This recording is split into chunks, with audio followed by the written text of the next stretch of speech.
Okay, so we now have enough background to discuss the measurement postulate, right, which is the final postulate of quantum theory that we have to discuss and understand before we jump into quantum circuits and algorithms, right? So what is this measurement postulate? We have looked, so we know now the association between observables and Hermitian operators. We know the association, we know the idea of a spectral decomposition. We know the idea of orthogonal projectors. And all of this feeds into this concept of the measurement postulate, right? So this is what the measurement postulate says. So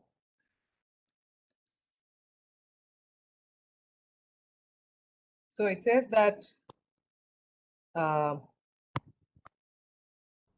so let me state it like this. So when observable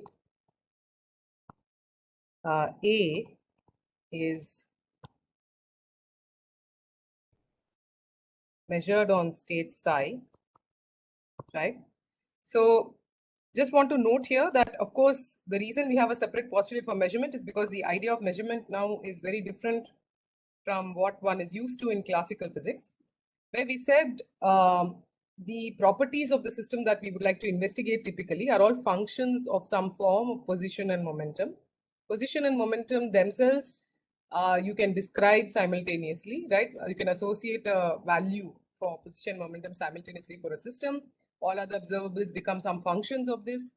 And the act of measurement is simply to look at the system and read out these values, right? Whatever the values of the property that you want to measure, if it's angular momentum, if it is, for example, something like pressure, right?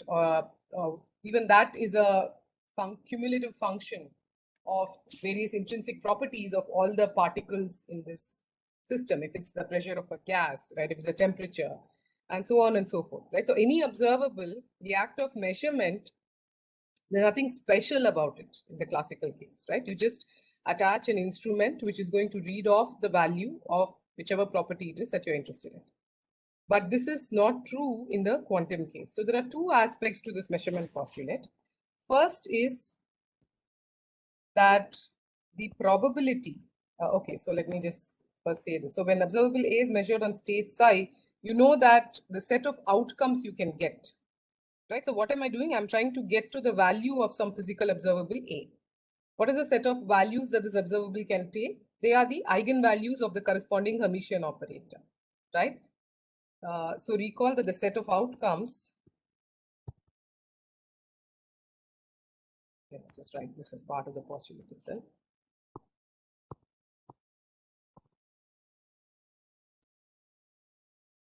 So when I say outcome of a measurement, I mean the value that the observable can take, right? Is simply the set of eigenvalues of A, right? But now we are saying that you can associate one of a set of eigenvalues, which means there is one of a set of possible outcomes that one can get. So in the simple case of the spin half particle, if you want to measure the spin along a particular direction, then you can get either plus half or minus half, right? So now this value is no longer like just reading off some intrinsic property of the system, but intrinsically you have a set of possible outcomes, right? So now we enter the domain of probabilities, right? Which of these possible outcomes do you realize, and with what probability, right? So the act of measurement now becomes very much like the toss of a coin or the roll of a die, where you know the set of outcomes, right? That is simply the set of eigenvalues of the observable, but you do not know exactly which outcome you're going to realize in a given instance of the measurement, right? So the probability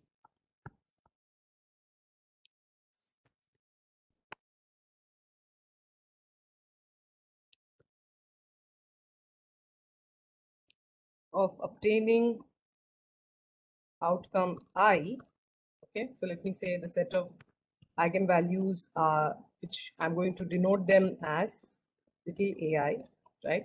So the probability of obtaining outcome AI is given by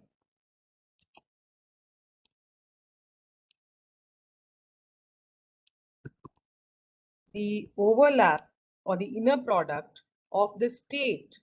So you see now, this is where the state comes into play, that which state you do the measurement on will tell you what this probability distribution over the outcomes will look like. Because the probability is associated with the state in this way. You take the inner product, but this inner product itself can be complex, right? So the association actually happens through the modulus squared of the inner product of the corresponding eigenstate. So this is the corresponding eigenstate associated with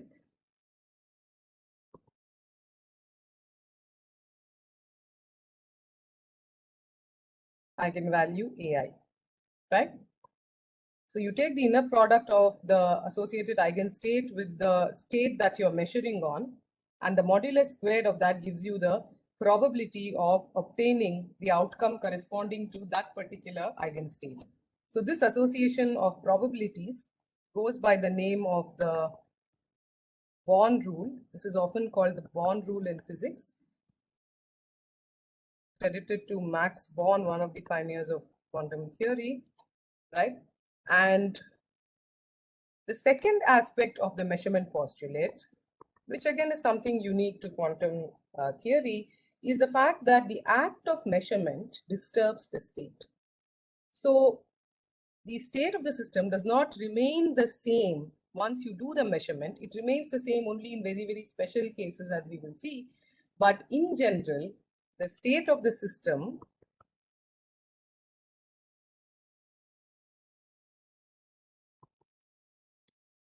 after measurement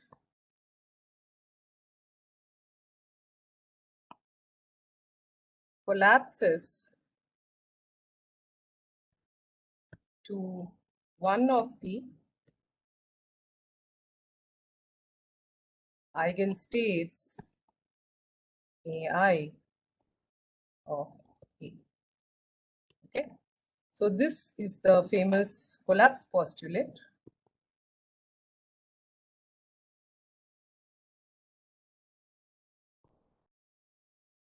Attributed to von Neumann.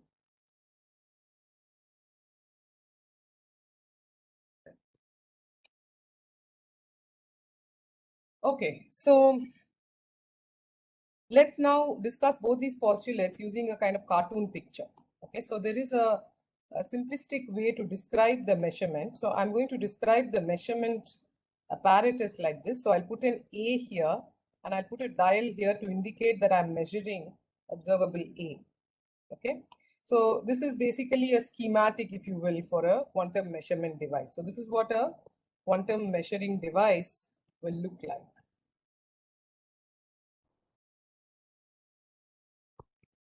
So I'll first describe the schematic and then I will show you a physical experimental setup which actually mimics this very nicely, right? And something which a lot of physics students will already know.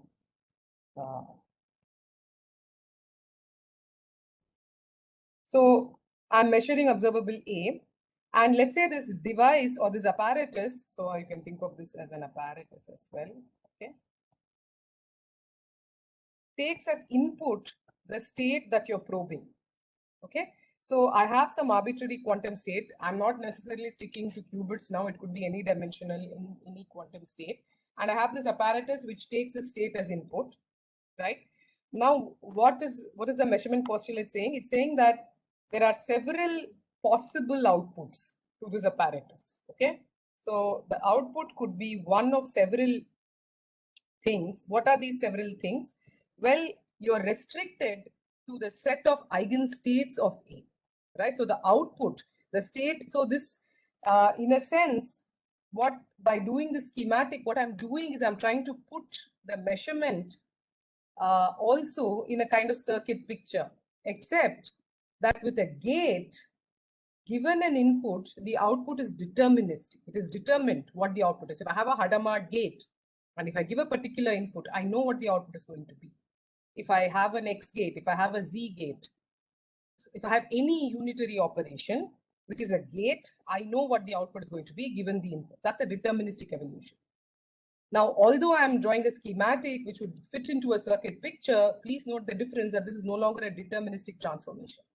So the measuring apparatus also transforms the state, just like how a gate transforms the state, but this transforms in a very different way. So the output is one of the set of eigenstates. So let me say that this is a d-dimensional system. So my observable can have d distinct eigenstates, right? Because remember, observables are Hermitian operators, eigenstates are orthogonal states. I cannot have more than d orthogonal states in a d-dimensional space. That goes back to the dimensionality of the basis for the space, right? So I can have up to a sub d. These are the set of all eigenstates of the observable A. So these are the set of possible output states, right? And they occur with certain probabilities. So this occurs with probability P of AI, right? Which is, as I said, given by the inner product of psi with AI mod squared. Okay. And associated with this output state, the outcome or the value that you measure will be A1, right? Sorry, I should say A1 here. Right. So the outcome of the measurement will be A1 with probability P of A1, and correspondingly the output state will be ket AI. The outcome can be A2, again with probability P of A2, which in turn depends on the overlap of psi and A2, and the corresponding output state will be ket A2. Similarly, all the way up to outcome AD with probability P of AD with, and of course these probabilities are given by the mod squared of the overlap, what I call the bond rule, right? So this is a kind of schematic of a measurement apparatus. This is the kind of transformation that it does, right? So why is this called collapse? So the reason for the name collapse is to note a few things. Now, what is this arbitrary input state psi? Recall that the set of eigenstates, which is ket AI, since they are the eigenstates of a Hermitian operator, form an orthonormal basis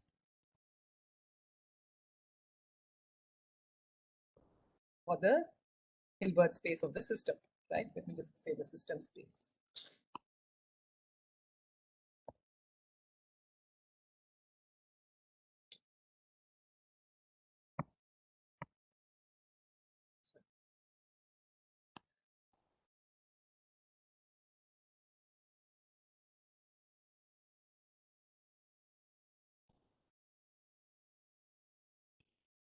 Is there a question? Okay, so this set forms an orthonormal basis, which means that I can expand psi as sum over I, Ci, ket AI, right? Where, what is the Ci now? So we'll come to that. So basically what I'm saying is I can write down psi as a superposition of the eigenstates of A, right? Because A is always Hermitian, right?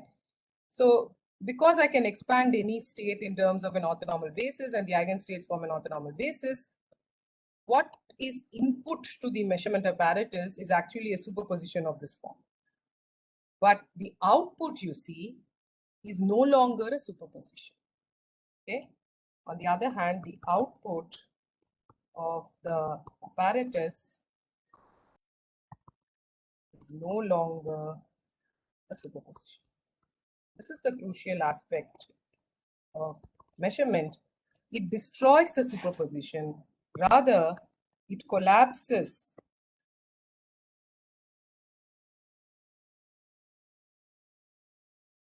the superposition down to one of these states.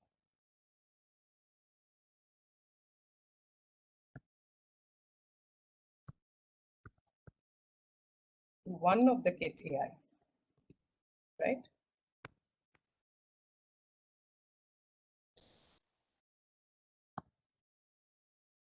Okay, this is the reason for the name collapse. Now, what role do these CIs play? Well, so please take, so let's work out the probabilities in terms of those superposition coefficients, right? So I said that the probability of outcome AI is simply psi AI mod squared, right? Let me expand this, right? So what is this modulus squared?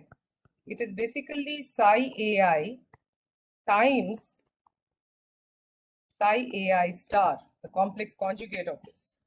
But the complex conjugate of this is nothing but the inner product taken the other way, right? So this is nothing but AI psi, okay? So psi AI, and this is AI psi, okay? You can actually get to this just from the definition of the inner product. Maybe I should have mentioned this when I discussed the inner product. But if this is something I encourage you to work out if you have not seen this, that if I take ket AI with bra psi, right, and bra AI with ket psi, they are not the same, right? They are both inner products, but they're not the same. Rather, they're complex conjugates of each other, because I'm taking the dual for the other one in one case, right? So hopefully from that you see that this is simply the complex conjugate of this, okay? So now these are two numbers. I can rewrite this any which way, okay? So I can write this. So I just want to first of all show you that this is the same as AI psi, okay, times AI psi star, right? So this is nothing but the same as, so when I take mod squared, it doesn't matter what the order of the argument is inside the inner product. First, please note this, okay?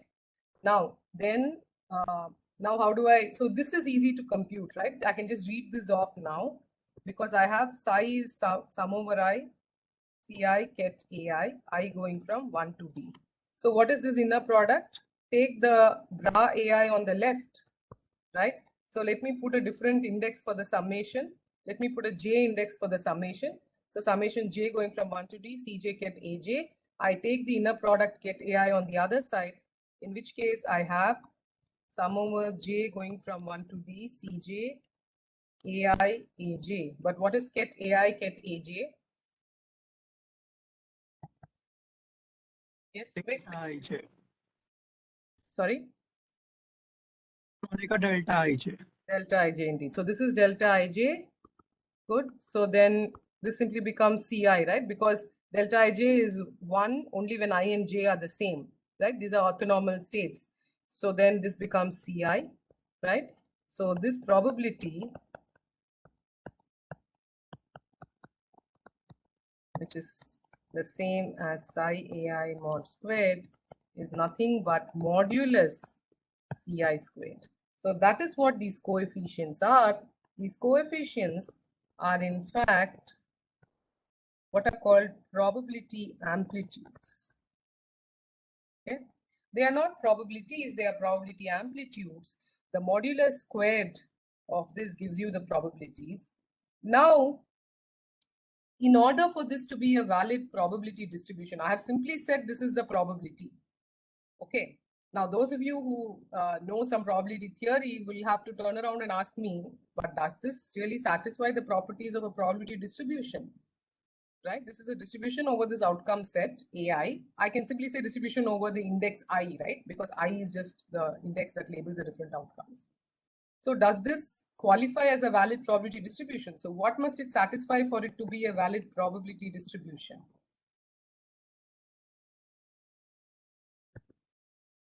Each of these numbers must lie between 0 and 1. And sum over I, P of AI should be 1, right? These two properties have to be satisfied in order for this to be a valid probability distribution. So what is the crucial property of the state that then gives me both these properties? Yes?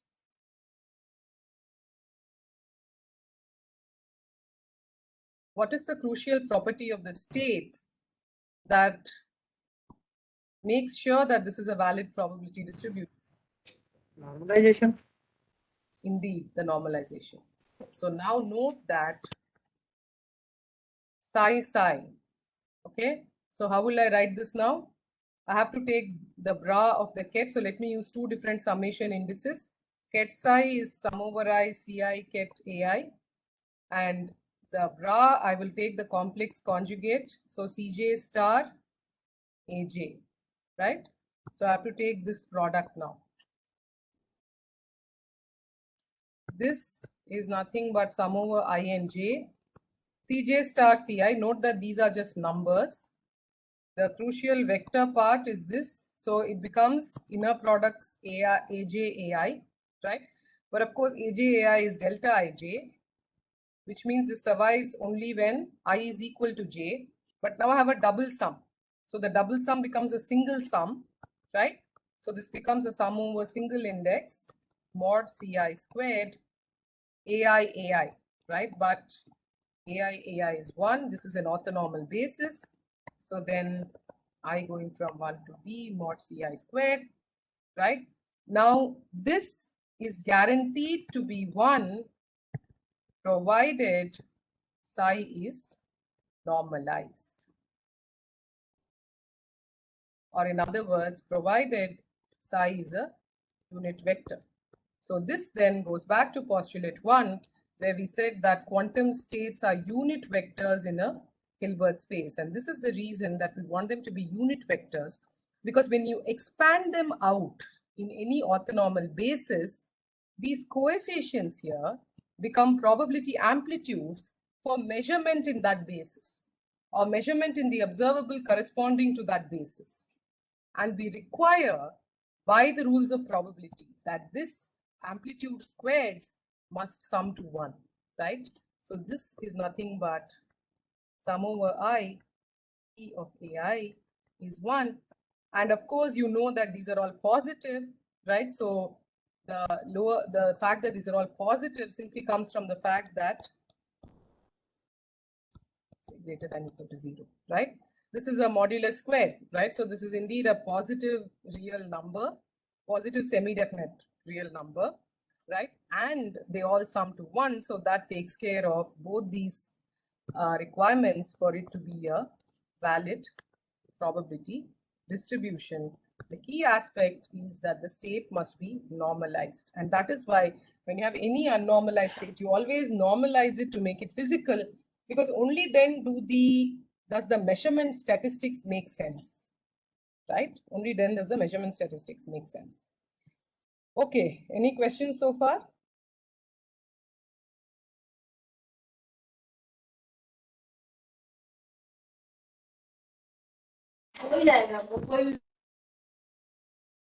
Sorry, was there a question? Ma'am, can measurement be written as an operator as like observables were? And is it a possibility of? Well, good question. Indeed, measurement can be written as an operator, not so much as an operator, but as a transformation on states. And I will show you. So but for that, you first have to have a way to describe the post-measurement state. Okay. Right now, I have simply said collapse, and I said that it breaks the superposition, right? It breaks the superposition, and I go from psi to one of the AIs, right? So the measurement transformation.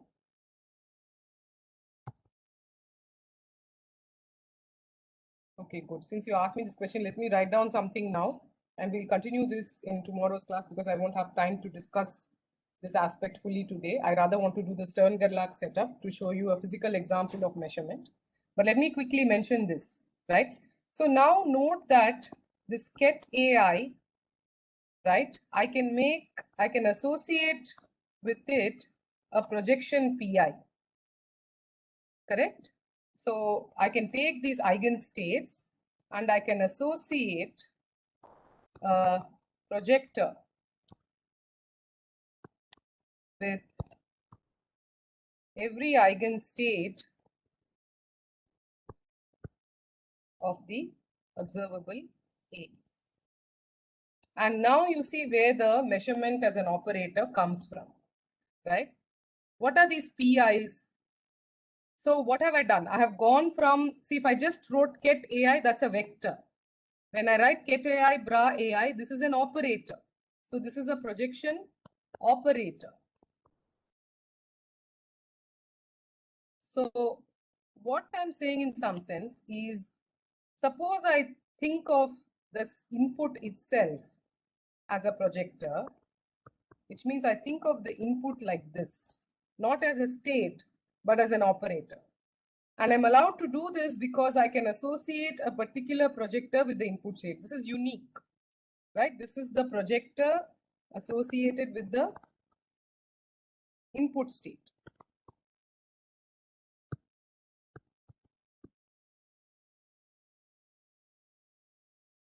And what measurement does is to take it to this form where psi gets acted on both sides by pi. Okay. So what does this mean? So let's try to parse this little bit. So I'm going to write down something below this also. I'm going to say that by, say, okay. So somebody asked me about trace at the beginning. So the trace also figures here. Trace pi psi psi. Okay. So this is the formal way of describing a measurement transformation. So this is what measurement of A does. Okay. So what is this complicated object that I've written here? So remember, PI is AI, AI. So what is PI? So let's just do PI acting on psi. Okay. What is PI acting on psi? Quick, I need somebody to answer. Remember, PI is a projection onto the eigenstate AI of the observable A. AI. AI, you mean ket AI, okay? It's CI. CI. All right, so I will call CI as, okay, let me call it CI. Okay. Yeah, so indeed, so this becomes AI psi, AI, okay, so this is correct. Now, therefore, what is the adjoint of this? So when I take the adjoint of this, right, that gives me the equation psi pi. Now remember, pi dagger is pi. It's a projection is a subclass of the Hermitian operators. And what is more, of course, they satisfy pi squared is the same as pi. Okay. So psi pi is AI. Yes. And then CI star. CI star, the complex conjugate. Good. Okay. So now what is the post measurement state? What is this transformation that I've written down? I have said pi psi psi pi, right? So essentially, this is also a projection operator, right? Except, yes, so what is this object? What is the numerator, at least, of this thing? Yes? Put this together. What is this numerator? It's projection operator of AI. Yes. And then? Multiplied with the probability of occurrence of this state. Exactly. So good. So this then gives me mod Ci squared. Oops.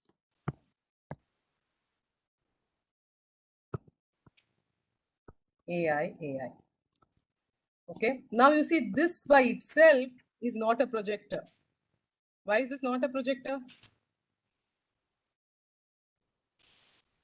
Mod Ci squared AI is not a projector. Why?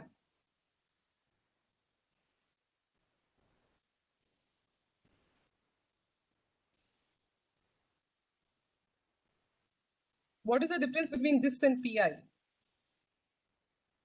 Not CI square. the mod ci squared, that is preventing you from having this property that pi squared is the same as pi, right? Because this is some number less than 1 and its square is obviously not the same as itself. So that is the reason that I have to divide by something, and that something is trace pi psi psi. Okay. So since someone asked me, let me quickly say what the trace is. The trace is the trace of an operator A is simply the sum of its diagonal entries.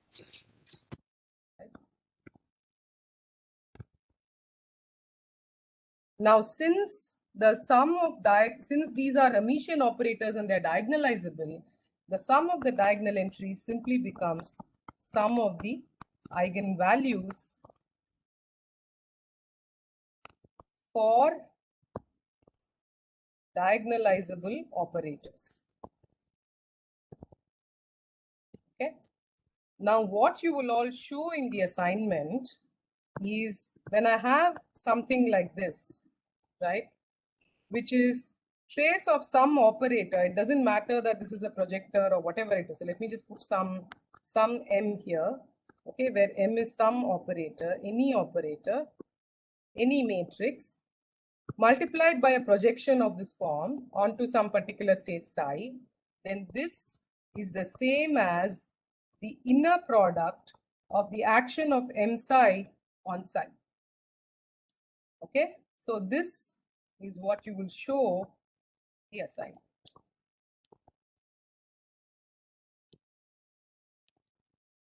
Right. At least that's what, if I recall correctly, this is the problem that I have, one of the problems that I've given you in the assignment. Okay, so what this denominator does, right, is it basically says, you know, so what is now psi? So trace pi psi psi, okay, is nothing but psi pi psi, okay, but pi is nothing but the projection operator ai psi. Once again, bracket algebra comes into play. This breaks down into two. So notice that this is a number, right? Because this is an inner product of psi with m psi, right? So this is a number. So this then is nothing but mod psi ai squared or ai psi squared, whichever way you want to look at it, which is simply mod ci squared, which is indeed the probability that you have to weight this by in order to make this a valid projection, right? So by the denominator is now nothing but mod ci squared. So this cancels out. So this is the transformation, right? So psi psi going to pi psi psi pi divided by trace of pi psi psi. Okay. This is nothing but ai. Okay. So I've not done anything fancy out here, but I'm just trying to now formalize this idea of what the measurement transformation actually looks like. So key takeaways from this are a few things.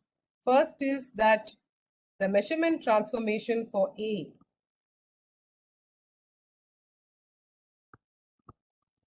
is associated with a set of orthogonal projections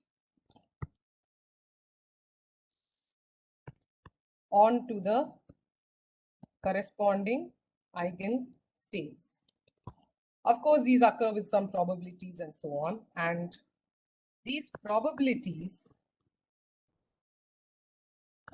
which I wrote down as psi ai mod squared, can instead be written in terms of these projections as trace of pi times the projection on psi. Okay, so the Born rule can be rewritten in terms of this trace function, and that's the reason why that's the first question in your assignment. You better familiarize yourself with the trace function and notice these kind of identities that when I have two, so basically this is the overlap between two projections, right? Psi is a projection and pi is also a projection. And when you do this overlap, then it simply becomes nothing but the inner product mod squared. Okay, so these kind of trace identities you should work out.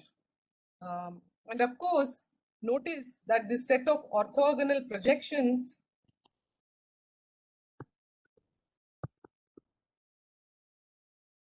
what does this do? This is AI. And what is this? We discussed this last time. What kind of a matrix is this? What kind of an operator is this? Identity. So this is nothing but the identity matrix, right? So this is a slightly different way of describing the measurement postulate now, where I need not write down these ket AIs. I simply express this in terms of the projections onto the eigenstates. The corresponding probabilities are given by trace pi psi, and the sum of these orthogonal projections is identity. They complete the space. They satisfy a completeness. So what we will see tomorrow is how to formally describe this even better. See, I have written an arrow mark here, okay? But this is not really still an operation. The way someone asked me, can you describe measurement as an operation? You can describe it as an operation, not as a single operator. I hope I have convinced you of that now, because it's one of a set of projectors that gets applied, right? So if at all you want to think of this collapse, once you know what the outcome is, you know exactly what projection has been applied on the state mathematically, right? But that is after you know the outcome. But suppose I don't know the outcome and I just generically want to describe a measurement transformation, how do I do that? We will see that tomorrow, that what you require is actually a sum of terms like this, because this describes one of the possibilities, right? What you need is a sum of terms like this, and we will come to that description tomorrow, okay? But today I want to use the remaining 10 minutes to describe a physical Just a question here. Measurement setup. Yeah. Yeah, why the input of measurement is like outer product of the states written above? I mean, Oh, you're asking why am I writing it like this? I can write it like this also, but as we will see tomorrow, if you want to describe this as a transformation, it is not a transformation of vectors to vectors. okay. Okay. It is a transformation of vectors to some kind of sum of different possibilities, right? Okay. And that sum of different possibilities is not a superposition. Okay, so since you asked me this question, just write that here. Okay. Okay, so your question is why am I saying, you know, why am I not saying psi going to something? I can say psi going to AI with probability pi. Okay, but does this mean psi goes to sum over I? Let's say I even weight it with the probabilities pi AI. No, because this would mean some kind of superposition of AIs. And in fact, this is the original description of psi. Of course, without the pi, it's actually the CI, right? Not the pi. But whatever it is, this kind of a description is not what the post-measurement state is. The post-measurement state is not a superposition, right? Because you get distinct outcomes. Imagine I prepare this, imagine I prepare 1,000 copies of the state psi. It's like saying I toss a coin 1,000 times. I roll a die 1,000 times. Each time I run it through this measurement apparatus, which I have drawn here, each time I get a different outcome. And these different outcomes are completely independent of each other. This is what in the probability sense you will call IID, independent and identically distributed, right? Each time I get a different outcome. So these different outcomes are not existing in some coherent superposition. Okay, I'm using the word coherent here, and we will see what is coherent or incoherent about this tomorrow.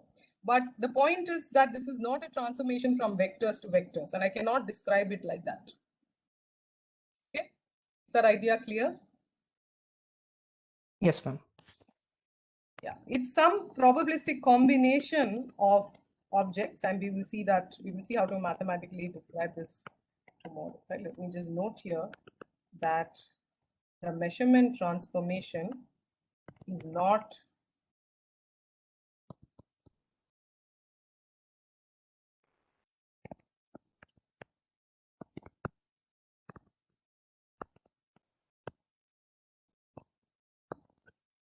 which is what I think it's confusing when we call it transformation.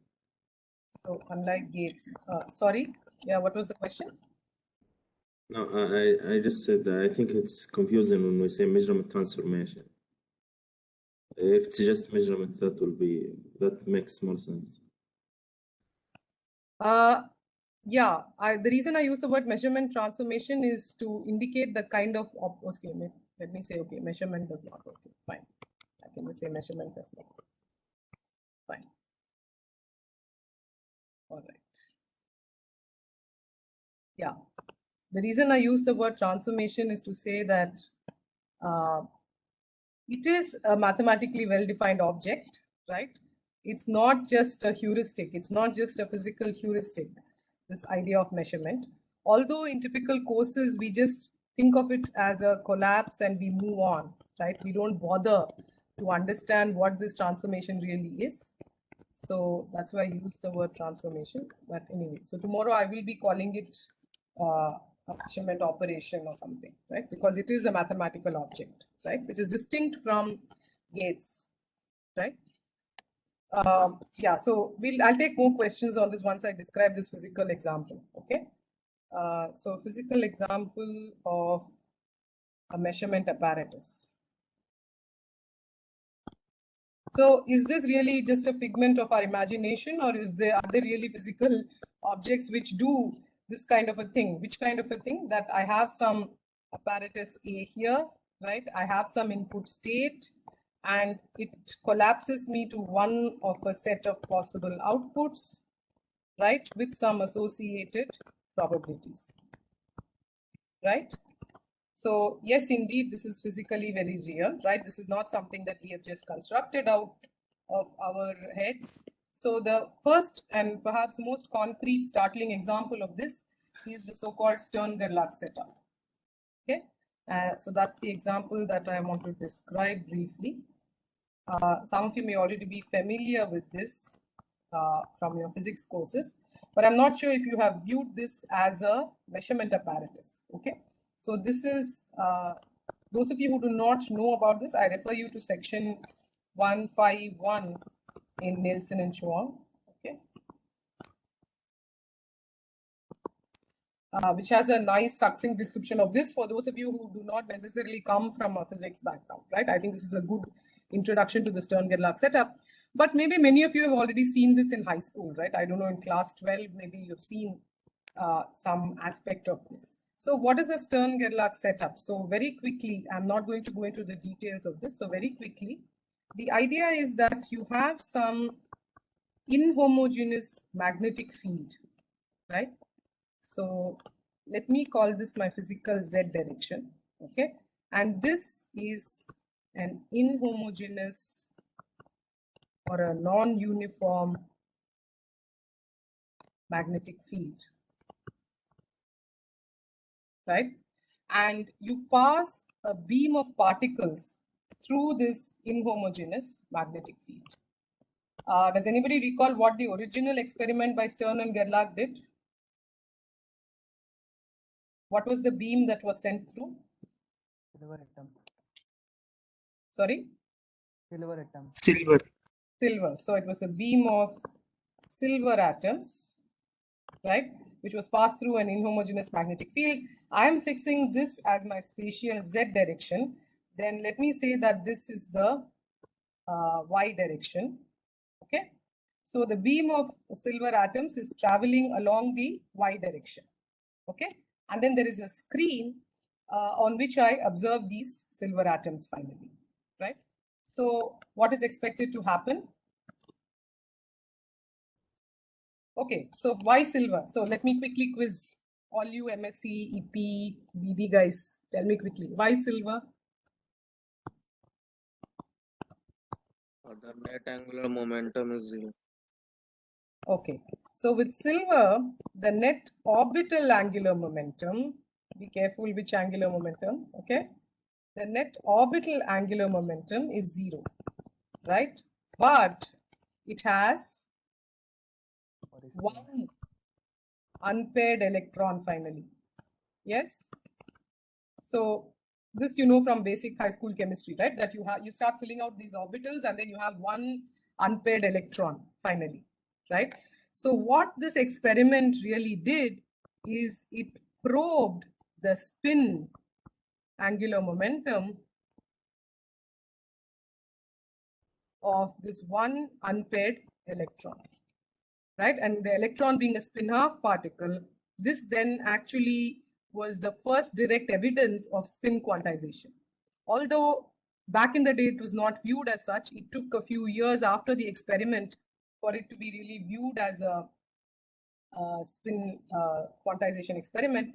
So the experiment itself dates back to 1921, right? Which is when it's quite remarkable how this experiment was done, back in 1921.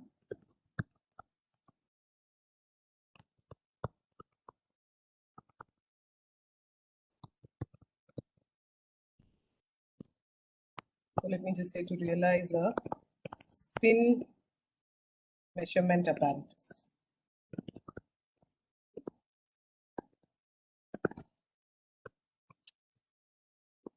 Okay, so now what happens? So why this inhomogeneous magnetic field? So the spin angular momentum, the fact that this electron has an angular momentum, right? Which is associated with this. So let's just say some very hand-wavy things here. So spin basically is what we will call an intrinsic degree of freedom, right? So it gives some intrinsic angular momentum, okay, which makes this electron essentially behave like a tiny magnetic dipole, right?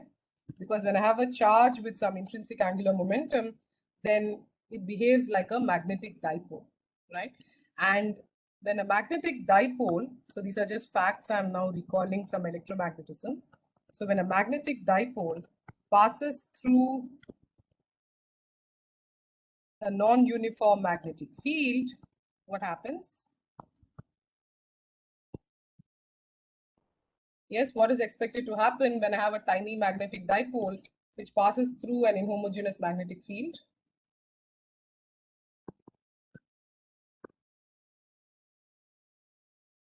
It experiences a force.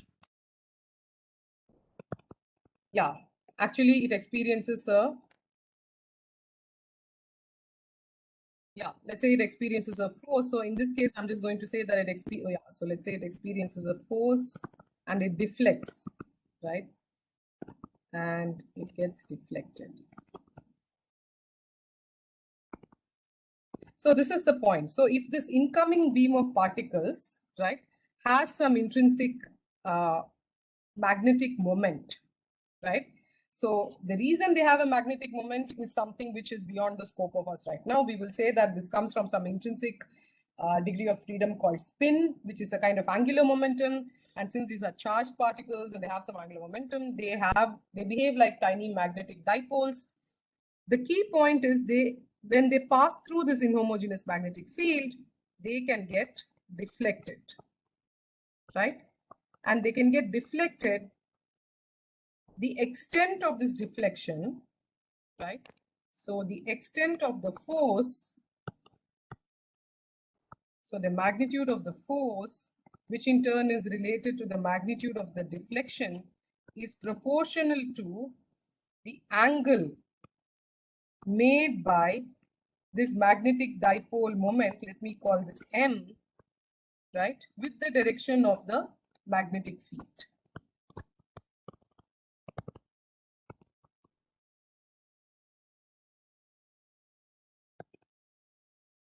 So I have this magnetic field B, like I said, right? Now B is simply BZ, right? Because it's only along the Z direction. So this angle made by M with the direction. So what do I mean by that? So my B is always like this, right? This is B vector for me, which is simply along the Z axis. Now I'm going to say that M is like this, right? So then there is an angle theta here, and this force or deflection is basically proportional to cosine theta, right? So this is the kind of picture that we have in mind. Now what happens? I'll just conclude by stating what was expected and what was the final outcome of the experiment, and we'll discuss this in greater detail tomorrow. Okay, so now here is the outcome of the Stern-Gerlach experiment.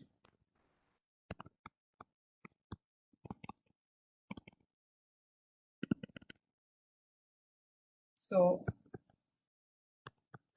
this is my cartoon picture of the inhomogeneous field.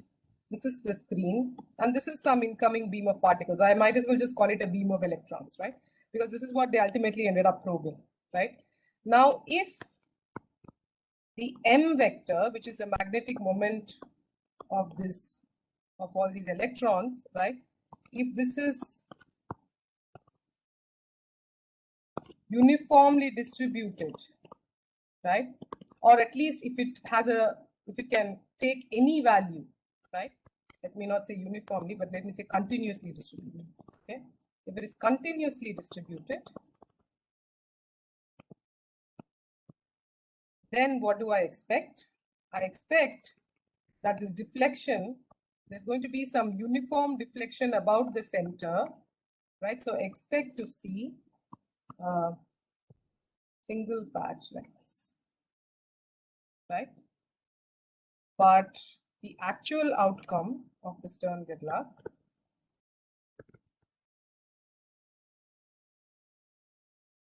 so this was expected, and this is the actual.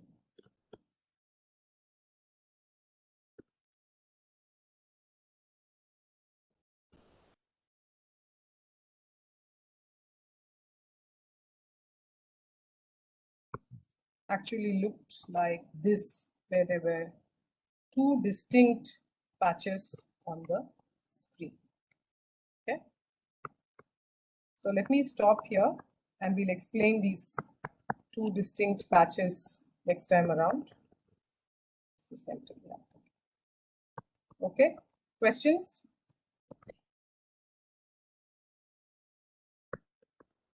What is the meaning of probe? Meaning of? Probe. We are probing the spin angular momentum. Like, what's the exact meaning of probe? Okay, what I mean is we are, I mean, that is the property that we are studying, right? So the spin is a degree of freedom which manifests itself only when you have an external magnetic field, right? So you need a particular kind of apparatus in order to investigate the spin. So maybe investigate, you understand? I don't know. Yeah. So that's what I mean by probe, right? I mean to investigate the spin values, right?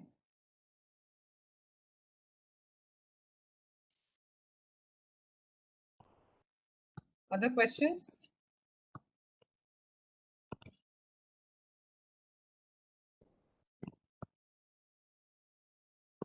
Yeah, ma'am.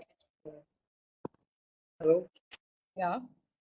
ma'am. Aren't ma'am the point where you wrote that it's directly proportional to the angle? Ma'am, isn't that different from directly proportional to the cosine of theta? I mean, as theta increases, cosine decreases. So aren't that different? Yeah, I was thinking about that when I wrote that. So actually, I want to say that, let me not say proportional to, let me say depends on. Okay. Yeah.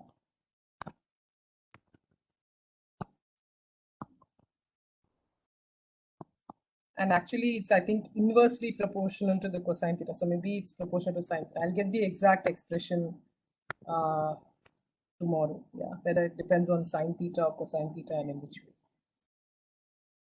Yeah, basically the point is if your spin is already along the z-axis, then you don't experience anything, right? It's only when there's an angle, because it's actually a torque on the dipole, right? So that's why when you said force, I was saying, so it's because there's a gradient in the field, that's why there is some non-trivial torque, right?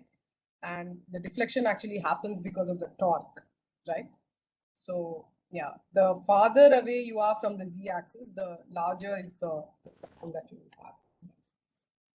But if you're at 0 or at pi, then you will remain at 0 or at pi.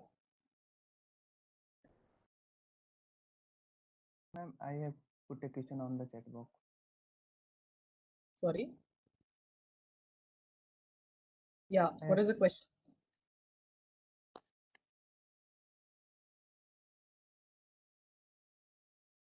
Like, ma'am, when we on measurement, the collapses, it collapses to one of the eigenstate. Then how can we get all possible output states with probability? I was confused. We don't get all possible output states at once, right? We only get one of them, right? That's what the collapsed postulate says, right? It says that you get one of these outcomes with certain probabilities. Okay. Which outcome the only thing you can do after you do a measurement is to say, I got this outcome, right? But that doesn't mean that, so this is the big question about quantum theory, right? Do these physical properties actually have intrinsic meaning, or do they get meaning only when you measure? Right? So this view is to say that when you measure, it collapses to one of these things, and you can say that the system has this value of this property. When I say I want to describe a measurement transformation, I want to somehow take into account all the different possibilities and tell you that these are the different possibilities and these are the probabilities with which you will get them. I want a way to describe that, right? That's what I said I will describe, hopefully in tomorrow's class, this measurement transformation. Okay, ma'am. Yeah.